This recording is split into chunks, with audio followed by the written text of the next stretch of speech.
Yeah, so Karina Litvack and Peter Michael, you're welcome to the stage. Thank you, welcome. Good to see you. Good to see you. Yeah. You have mics on the chairs. As a quick introduction, we can take our seats or we can stand, whatever you prefer. Let's sit a bit. Karina Litvack is, yeah, that's the idea, exactly that. And there's the North Spring as well. Karina Litvack was for, I think, about 25 years in the investment community, the SRI, obviously, investment community in London. And since then, she serves as a non-executive director on several boards, BSR, but also the board of the global Italian oil and gas company, Eni. Peter Michael comes to us from BSR. He's the vice president and based in Copenhagen, overseeing BSR's work in Europe. And BSR, as I said, is slightly bigger than us. They work with about 250 multinational global companies. Most of the names are there. And they're definitely at the forefront of the CSR work, I think, globally. So it's a pleasure to have you here both. And I think that we could start with the fact that it seems that disruption, and that's a word that we'll hear often today, the disruption is the word of the moment as we speak.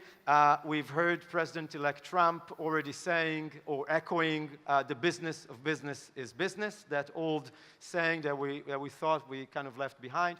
But more importantly, I've read some commentators, I think Aaron Kramer, the CEO of BSR included, saying that part of what we see is the call of middle class in the US, in Britain as well, saying economy is not inclusive enough. We don't benefit from the economic growth that everybody is speaking about. So things are shifting. And Karina, you see it sort of on boards.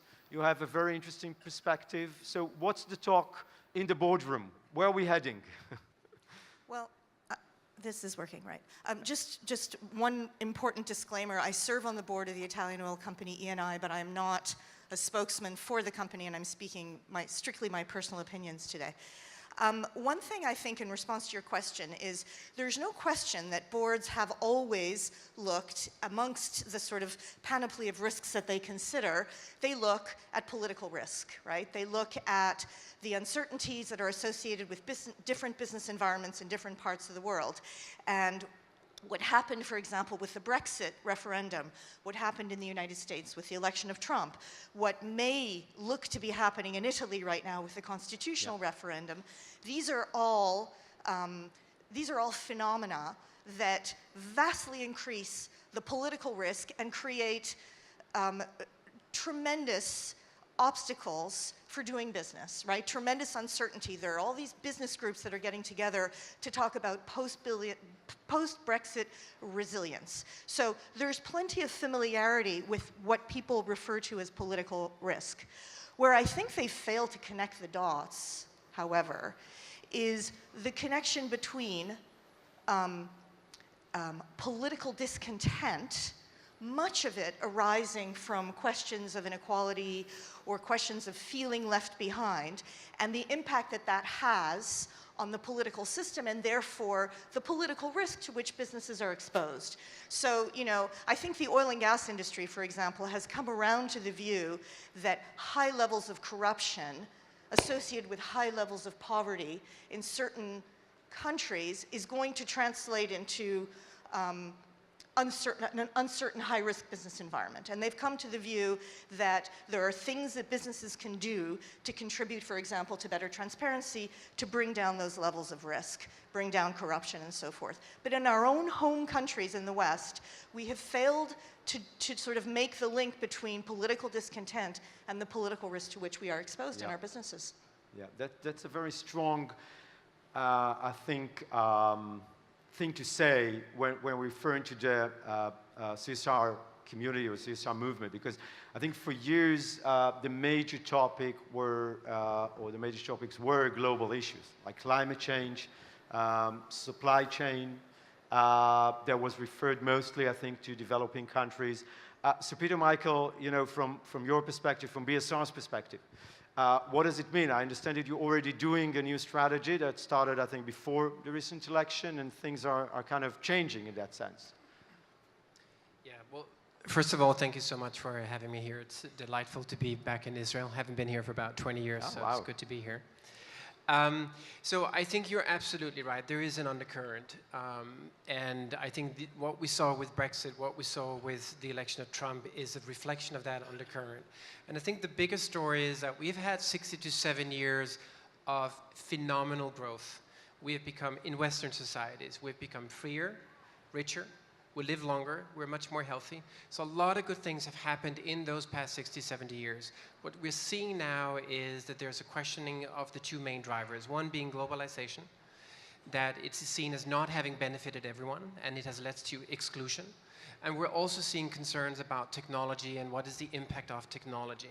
And I think these sort of the exclusionary forces that we've seen over the most recent years are being compounded by concerns now about technology, about automation, that automation will have a tremendous impact in terms of shift in the labor market, where maybe 20, 25, 30, 35% of all jobs will be replaced maybe by new jobs, but they will go away, and in that transition period, a lot of people will lose their jobs. That is creating anxiety, and I think that's partly what we're seeing coming through right now. One of the reactions of business then to your question is, rightly as you say, we have had historically very much a focus in our supply chains, what happened in our manufacturing sites, in sweatshops, etc.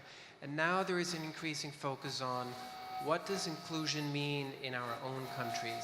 How do we make sure that we integrate those that feel vulnerable, those that are marginalized, those that have been structurally excluded, women, those that are very vulnerable, being ethnic minorities and others. So really trying to figure out how do we create those societies that are more stable and more inclusive. And do you think that, I mean, do you already see companies that are shifting their, I don't know if shifting, but adding sort of additional components to their CSR kind of programs in that sense? Or is it too soon to... I think very much so. I think a lot of businesses, a way of looking at this is really looking at inclusion through a lens of access. So what is that we can do as a business to enable access to essential services? So as a bank, how do we create products and services for those that do not have readily access to finance? It may be women, it may be small entrepreneurs, it may be ethnic minorities who do not have equal access to finance. It's the same with energy, food, access to medicine, etc. Other businesses are really just looking at their own workforce. You see that very much in, good examples are in Silicon Valley, in California. All the ICT industries see that they recruit women, but after a few years, they drop out. So there are glass ceilings. How do we remove the glass ceilings so we can keep the workforce and benefit in full from 50% of the population? So it's definitely something that's been discussed. And from what Miki said at the beginning, we have been working, I think, in Israel for a long time on domestic needs. And occasionally we felt that we were a bit kind of behind the global kind of thing. And I think that's kind of interesting. But that leads us, Karina, you've mentioned that, we've mentioned that you're on the board of Eni, the oil and gas company, and you rightly said that the oil and gas companies were always at the forefront, I think, of being, in a way, I don't know if blamed is the word, but okay, so let's use that word. Working globally, coming occasionally, not necessarily just occasionally, to developing countries. And one of the concepts around it that we'll discuss later on today is the social license to operate. So what are your suggestions based on, sitting there and having to deal with it for quite a long time, not just recently? All right. I think one of the turning points in the world of sustainability, or CSR, is that we've long approached this as, this is the business that we do, right? Let's start with, this is who we are. Now, how do we make it better? How do we optimize? How do we emit less, pollute less, have fewer accidents, have better inclusion?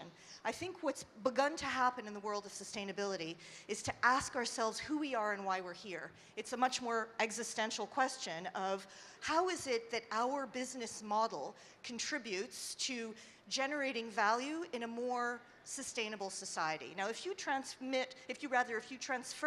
that question to the oil and gas sector, all right, we have long been an industry that digs holes, pulls fossil fuels out, burns them.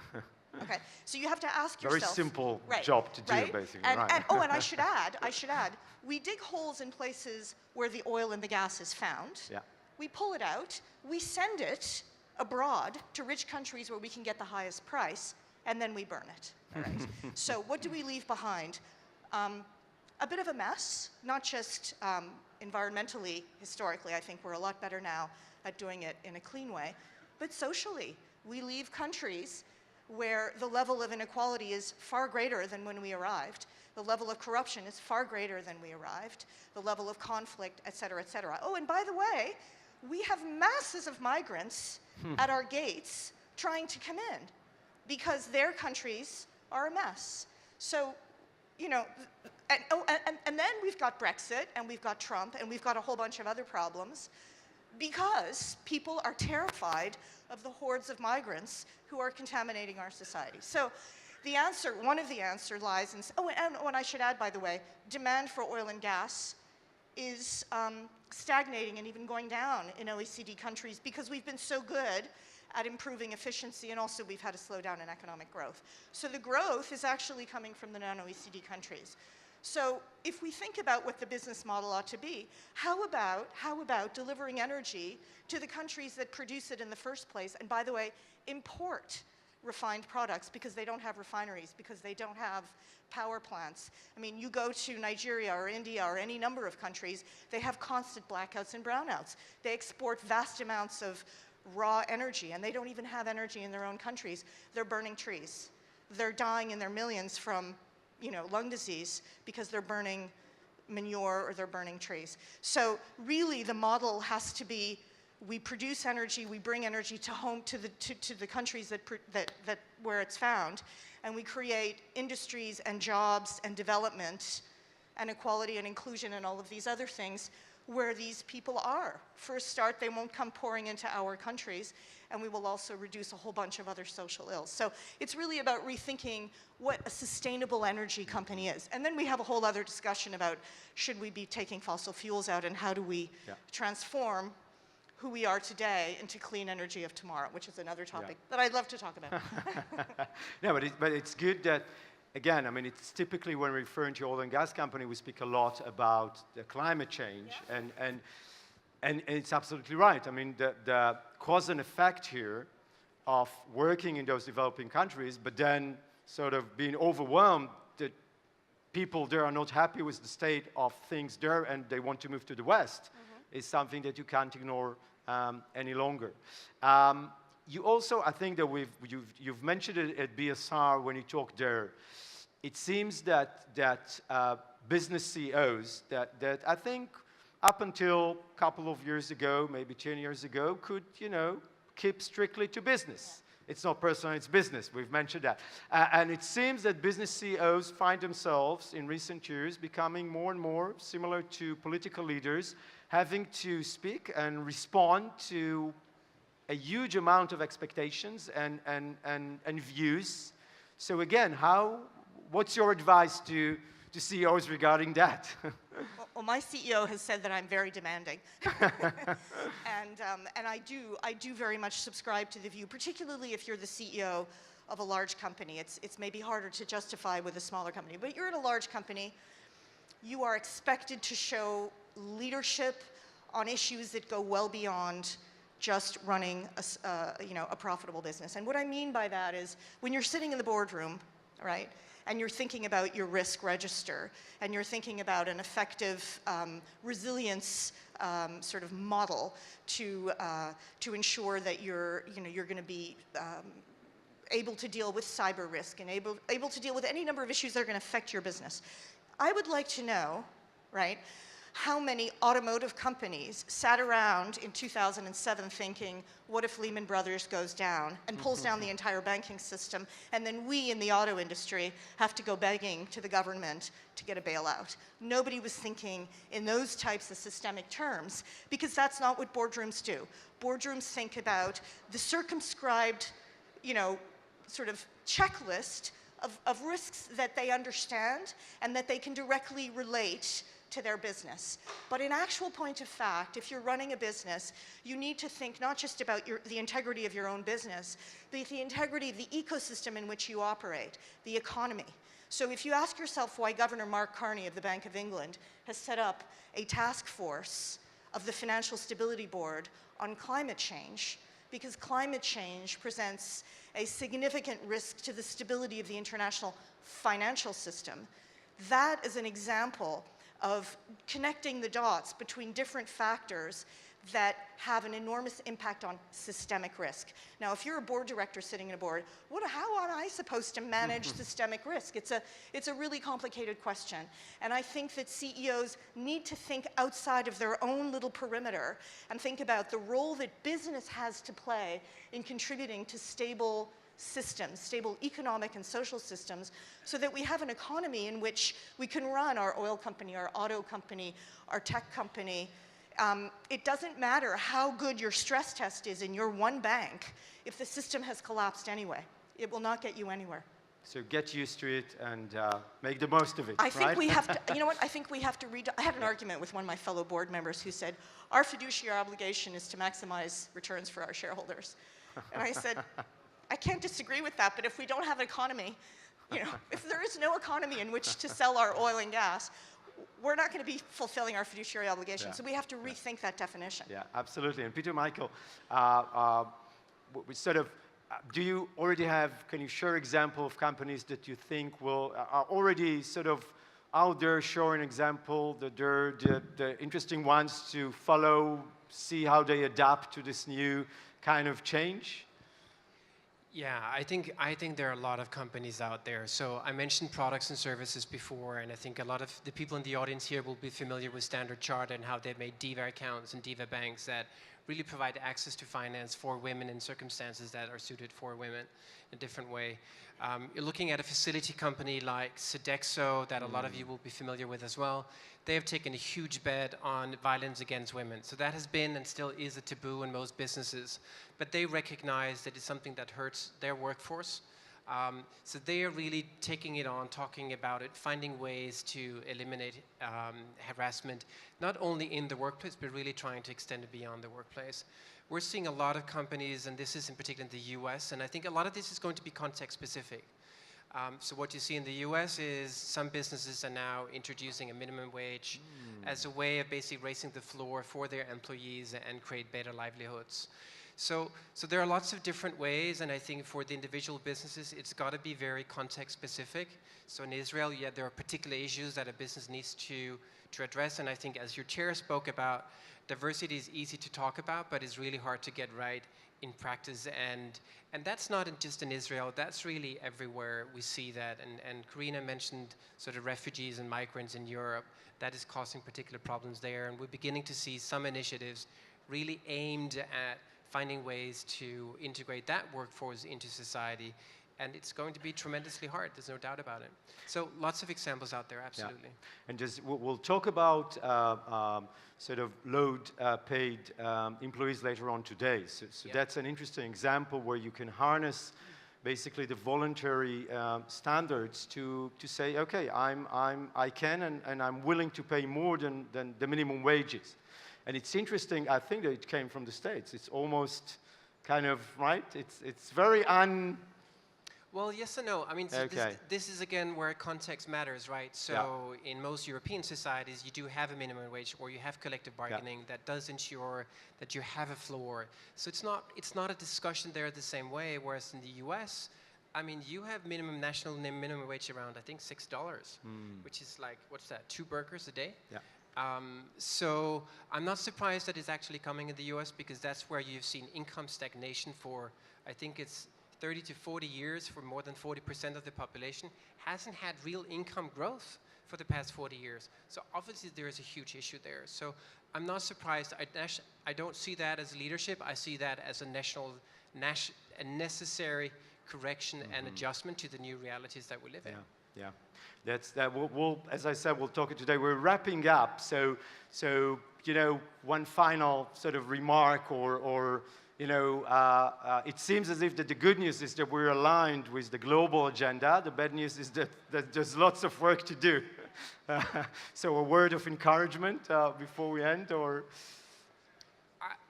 I think your chairman and I think the minister were quite clear that, you know, this is about creating connections between people. Yeah. I saw a stat on discrimination in Europe that showed that more than 50% of workers, or around 50% of workers, are uncomfortable working with Muslims in their workplace.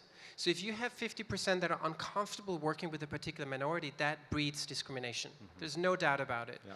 And I think talking about it is really the first step in recognizing that it exists. So I took a lot of comfort from the fact that two senior people did that here. Okay, excellent.